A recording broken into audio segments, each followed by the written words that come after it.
Welcome back. Sports on the Road tonight, live from the Colorado Springs World Arena. Less than an hour tonight, we start the ceremonies for the class of 2010 into the Colorado Springs Sports Hall of Fame. In fact, let's take a look at the class of 2010 into the Hall of Fame. It's headed by former Air Force football coach Ken Hatfield. We'll have more on him in just a second. Former Sky Sox general manager Fred Whitaker, Sky Sox owner David Elmore, CC hockey legend Andy Gambucci, Sharice King, a basketball star at Rampart and later CU, Ken Brown, a Wasson grad who became a world-class rower.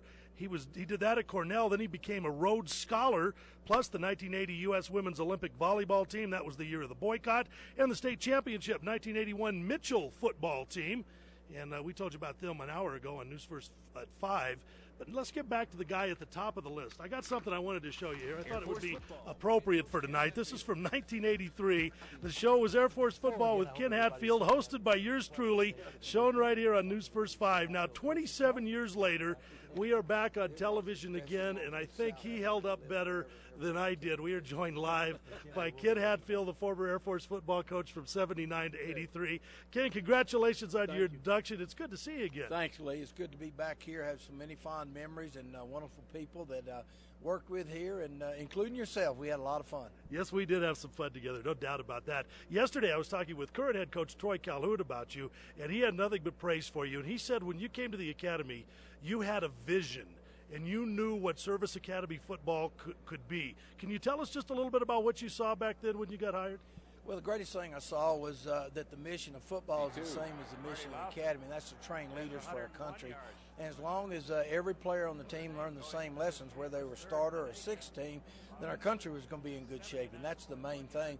And so we just taught respect for each other. We talked about giving your best, and we talked about being part of a team and learning to put the team first. If you do that, I think you'll be a good football player, but you'll be a great leader too. Took you a couple of years. You had to have a little patience, but then you got to those bowl games, Hall of Fame Bowl. That had to be Independence Bowl. That had to be special. They were special because we won the first bowl game ever in the history of the school, and against Vanderbilt of the SEC. We scored 3 times in the fourth quarter and held them out of the end zone to win the ball game 36-28, which was a big moment and culminated a lot of great things that happened in 1982 for the first time. What's it mean to go into the Hall tonight?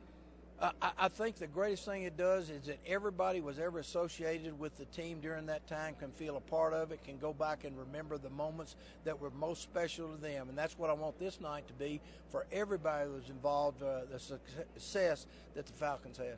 Ken Hatfield, it's always good to see you. This is the man that brought Fisher to Berry to the Academy, That's I know you still keep in touch. Congratulations on tonight. Thank you, Lee. It's good to be here. All right, very good. Ken Hatfield will have more on the induction ceremony tonight. Let's go to the scoreboard real quick.